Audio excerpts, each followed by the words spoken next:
Hello Whiskey Explorers, this is Mark from WhiskyWhistle bringing you Whiskey Review number 41. Today we're going to be looking at another Glenmorangie. This time it is the Quinta Ruban. Now, for those of you who are new to WhiskyWhistle, thanks again for tuning in. And if you are a subscriber, then, well, I really do welcome you coming back. Okay, so the Quinta Ruban. This is, boy, I think this may be my 6th or 7th Glenmorangie whiskey review. It does happen to be my favorite whiskey distillery. Anyway, so if you'd like to see more from Glenmorangie, I'm going to put a link to a playlist including all of those Glenmorangie reviews, and that's going to be right here. Okay? Now, the Quinta Ruban, what is this? This is part of their extra matured range. So what they do is they take the whiskey that's been matured for 10 years in ex-bourbon barrels, and then they further mature it for another 2 more years in a variety of different kinds of casks. This particular one is extra matured in ruby port casks. So it adds a little bit of port essence into the whiskey. Okay. Anyway, without further ado, let's get into the pouring of this one. Okay. Now, this, by the way, this is the former label for the Quinta Ruban, which you have seen here at the very beginning.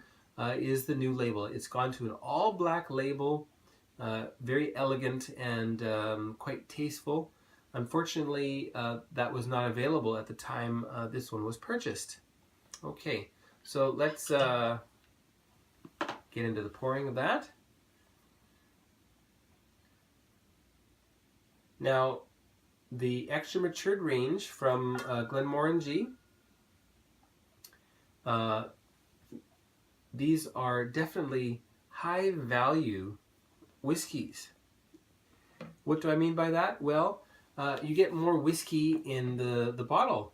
46% ABV, so 15% more straight whiskey. Well, it's really 50% more alcohol than the regular 40%, which is the 10-year-old.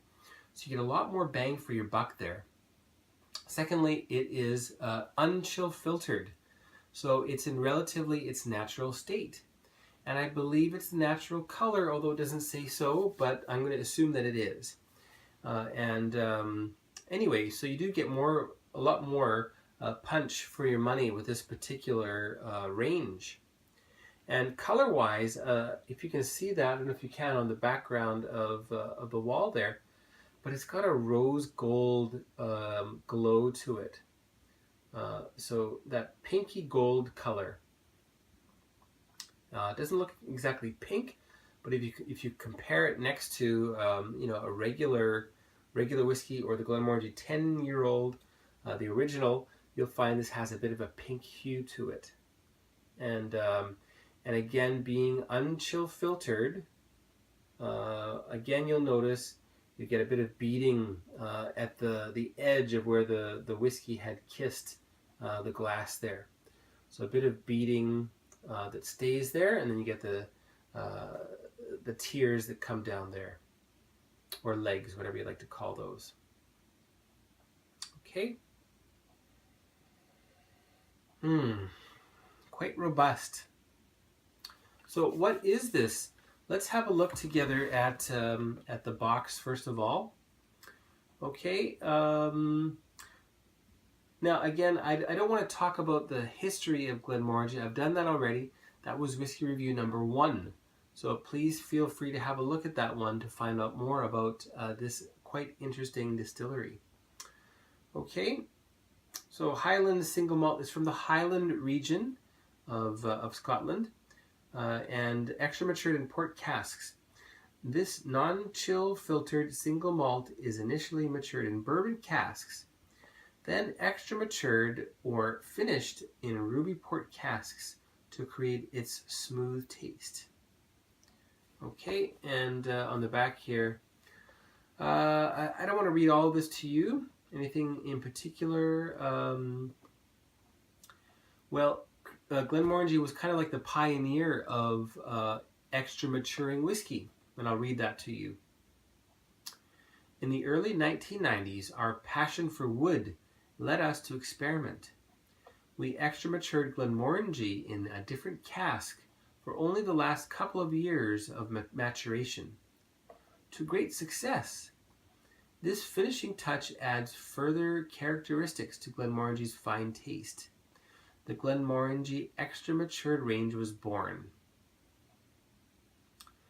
Okay, and then it shows a little diagram here. Best bourbon casks plus extra matured in ruby port pipes. It's called a pipe because it's just a little bit longer and narrower than a bourbon barrel. Okay. Anyway, time to smell it and taste it, okay? All right, now before we do that, there will be a short advertisement right here. Okay, are you ready? Let's get into the smelling and tasting, shall we?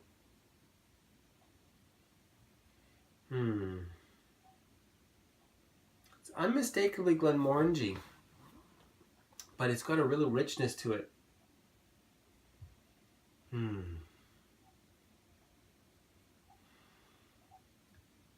You still get the citrus, marzipan that you typically get with Glenmorangie. What else do we get?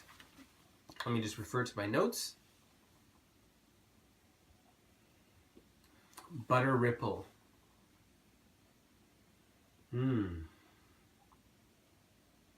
And I write here some citrus. And if you spend some time with that, you may find something akin to Cadbury fruit and nut.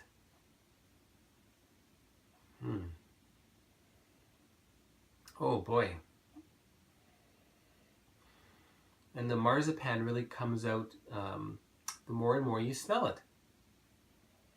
Okay, how about the taste?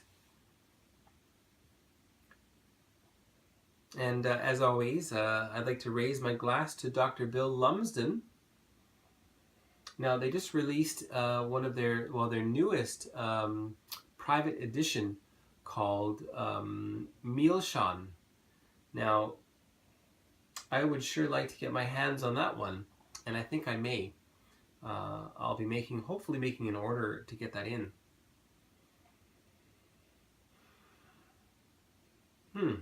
Okay. Cheers, everyone.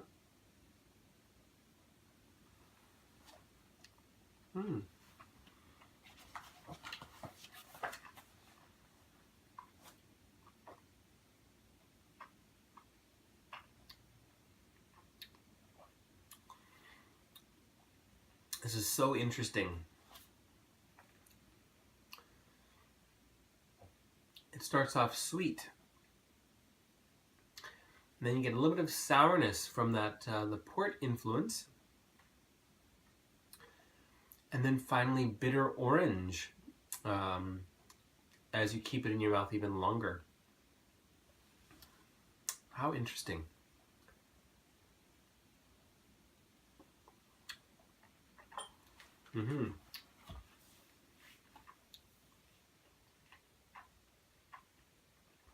Sweet, sour,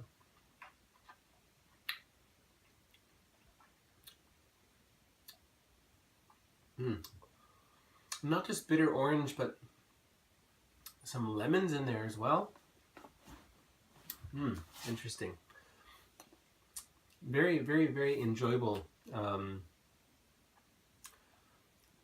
And the finish, you get a little bit of a berry sweetness in the finish.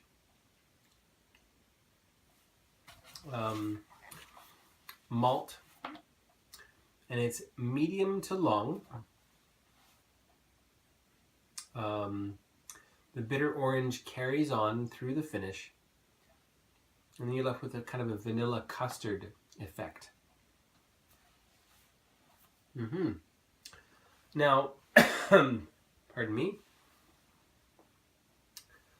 This one I also happen to really, really love with a little bit of water. So let's add a touch of water.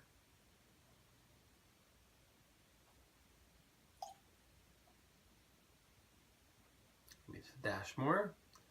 There we go. And we'll let that roll through and mix itself up a little bit. Now, what kind of water should you use when you are adding that to whiskey? Probably the best choice would be spring water. So not demineralized, but something with a bit of mineral content, which could be something like, well, and of course it shouldn't have any fizz to it. So what would that be? Something like Nivea or Evian would be a good choice. And if it's available where you are, from Japan, Fiji water, which is quite nice and I think is excellent for whiskey. There's also some Scottish companies who are bottling water from sources in Scotland, specifically to be used with whiskey, to be added to whiskey. So you can look for that maybe at some of your finer spirits specialists. Okay, they may carry that. And if they don't, you can probably ask them to maybe get some in.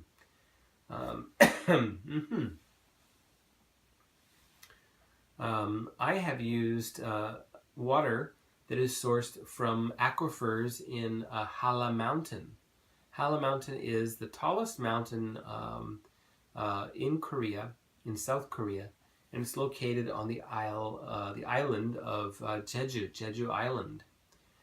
If you've never been to Korea and you're thinking of coming, make sure you plan an extra couple of days to spend on Jeju Island.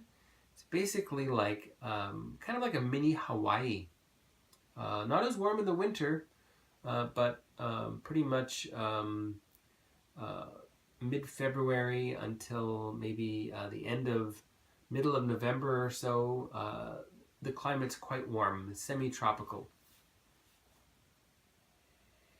Okay, before we talk about the nose, there'll be one more ad right here. Okay, so how about the nose with water? This is where I think things get really interesting.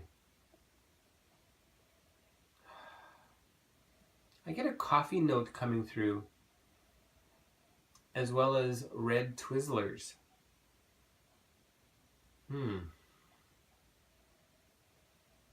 Red Twizzlers, it's kind of like a strawberry flavor. Stick candy, kind of like black licorice, the consistency of licorice, but we call it red licorice. It's not really licorice. We just call it that. Hence, anyway, red Twizzlers. And according to my notes, which I'm getting now also, but light fruitcake, not dark fruitcake, but light fruitcake, which is basically like a pound cake with candied fruits added. Okay, how about with water? Cheers, everybody.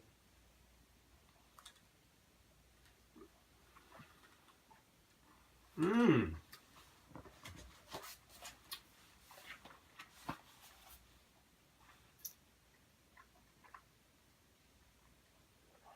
think this is my favorite from the younger Glenmorangies.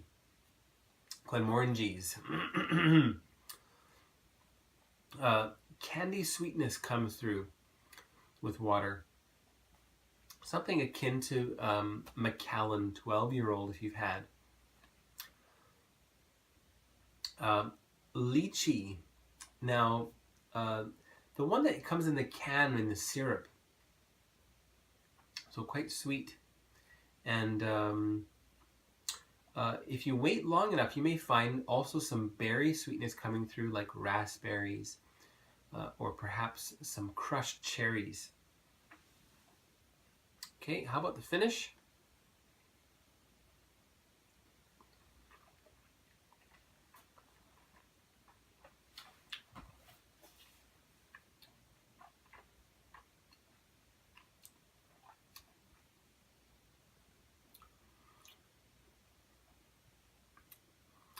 In the finish, what I get is something like sponge cake and canned peaches, which is quite interesting. Canned peaches are the ones that come in syrup. And then the sweet maltiness basically trails off, and it's quite a long finish, especially with water added.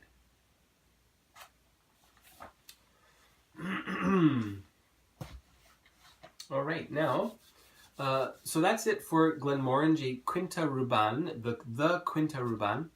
The WhiskyWhistle whiskey score for Quinta Ruban will be 89 out of 100. I do really like this whiskey. This is probably the third, possibly the fourth bottle of Quinta Ruban that I have bought since, probably sometime around 2011. Anyway, so I will probably continue to buy this whiskey yearly or every couple of years because I want to experience it again and again and again. And I think you may as well. Now, the new packaging, they are keeping this at 46% non-chill filtered. Non-chill filtered. So that's great. Nectar d'Or also will continue being non-chill filtered and 46%. However, La Santa, which is the